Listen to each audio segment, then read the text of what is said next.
Hello. ഇന്ന് നമ്മൾ May മാസത്തിലെ കുറച്ച് ഇമ്പോർട്ടൻ്റ് ആയിട്ടുള്ള കറണ്ട് അഫയേഴ്സാണ് നോക്കാൻ പോകുന്നത്.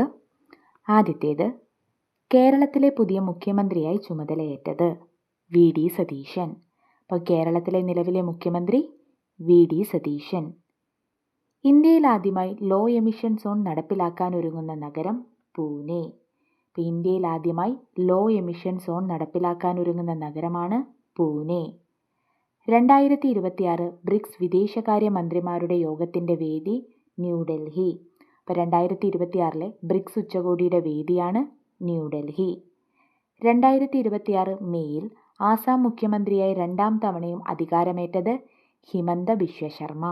അപ്പം 2026 മെയ്യിൽ ആസാം മുഖ്യമന്ത്രിയായി രണ്ടാം തവണയും അധികാരമേറ്റത് ഹിമന്ത ബിശ്വ ശർമ്മ. അപ്പോൾ കേരളത്തിലെ നിലവിലെ മുഖ്യമന്ത്രി വി ഡി സതീശൻ. ഇന്ത്യയിൽ ആദ്യമായി ലോ എമിഷൻ സോൺ നടപ്പിലാക്കാനൊരുങ്ങുന്ന നഗരം പൂനെ. 2026 ബ്രിക്സ് ഉച്ചകോടിയുടെ വേദി ന്യൂഡൽഹി. 2026 മെയ്യിൽ ആസാം മുഖ്യമന്ത്രിയായി രണ്ടാം തവണയും ചുമതലയേറ്റത് ഹിമന്ത ബിശ്വ ശർമ്മ.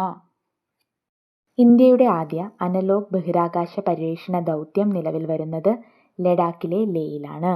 അപ്പം ഇന്ത്യയുടെ ആദ്യ അനലോഗ് ബഹിരാകാശ പര്യവേഷണ ദൗത്യം നിലവിൽ വരുന്നത് ലഡാക്കിലെ ലേ.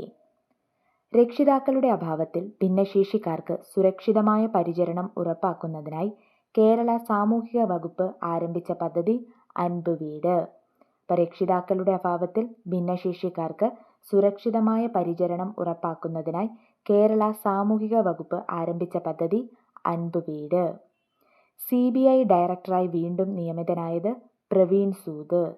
CBIയുടെ ഡയറക്ടറായി വീണ്ടും ചുമതലയേറ്റത് പ്രവീൺ സൂദ്. അന്തരീക്ഷ മലിനീകരണം കുറയ്ക്കുന്നതിനായി ഇന്ത്യയിലെ ആദ്യത്തെ ആൽഗെ ട്രീ സ്ഥാപിച്ചത് ഭോപ്പാലിലാണ്. അന്തരീക്ഷ മലിനീകരണം കുറയ്ക്കുന്നതിനായി ഇന്ത്യയിലെ ആദ്യ ആൽഗെ ട്രീ സ്ഥാപിച്ചത് ഭോപ്പാൽ. അപ്പം ഇന്ത്യയുടെ ആദ്യ അനലോഗ് ബഹിരാകാശ പര്യവേഷണ ദൗത്യം നിലവിൽ വരുന്നത് ലഡാക്കിലെ ലേ ആണ്. രക്ഷിതാക്കളുടെ അഭാവത്തിൽ ഭിന്നശേഷിക്കാർക്ക് സുരക്ഷിതമായ പരിചരണം ഉറപ്പാക്കുന്നതിനായി കേരള സാമൂഹിക വകുപ്പ് ആരംഭിച്ച പദ്ധതി അൻപ് വീട്. CBI ഡയറക്ടറായി വീണ്ടും നിയമിതനായത് പ്രവീൺ സൂദ്. അന്തരീക്ഷ മലിനീകരണം കുറയ്ക്കുന്നതിനായി ഇന്ത്യയിലെ ആദ്യത്തെ ആൽഗെ ട്രീ സ്ഥാപിച്ചത് ഭോപ്പാൽ. അടുത്തിടെ കേന്ദ്ര വിവരാവകാശ കമ്മീഷന്റെ പുതിയ ഉത്തരവ് പ്രകാരം വിവരാവകാശ നിയമത്തിന്റെ പരിധിയിൽ വരാത്ത സ്ഥാപനം BCCI. അപ്പം അടുത്തിടെ കേന്ദ്ര വിവരാവകാശ കമ്മീഷന്റെ പുതിയ ഉത്തരവ് പ്രകാരം വിവരാവകാശ നിയമത്തിന്റെ പരിധിയിൽ വരാത്ത സ്ഥാപനമാണ് BCCI. BCCIയുടെ full form board of control for cricket in India. Board of control for cricket in India. പുതിയ advocate general advocate Jaju Babu.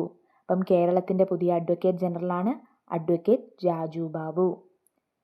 ഐക്യരാഷ്ട്രസഭയുടെ സീറോ വേസ്റ്റ് ഫോറത്തിൽ ഇന്ത്യയെ പ്രതിനിധീകരിച്ച് പങ്കെടുക്കാൻ തിരഞ്ഞെടുക്കപ്പെട്ട ഏക നഗരം വർക്കല.